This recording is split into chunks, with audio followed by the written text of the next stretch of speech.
స్థూల జీఎస్టీ వసూళ్లు 5 ఏళ్లలో రెట్టింపు అయినట్లు కేంద్రం తెలిపింది.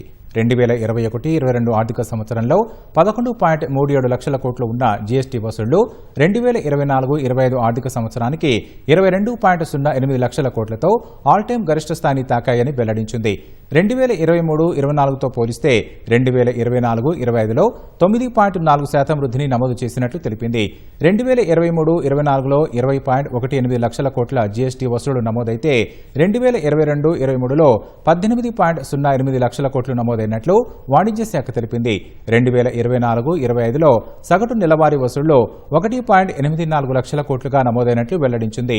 2023-24లో ఈ సగటు 1.68 లక్షల కోట్లు ఉంటే 2022-23లో 1.51 లక్షల కోట్లుగా నమోదైంది. 2017 జూలై 1న ప్రారంభించిన జీఎస్టీ ఇవాళ్టితో 8 ఏళ్లు పూర్తి చేసుకుంది. జీఎస్టీ వసూళ్లు ఈ ఏడాది ఏప్రిల్లో 2.37 లక్షల కోట్లతో కొత్త రికార్డు స్థాయికి చేరాయి.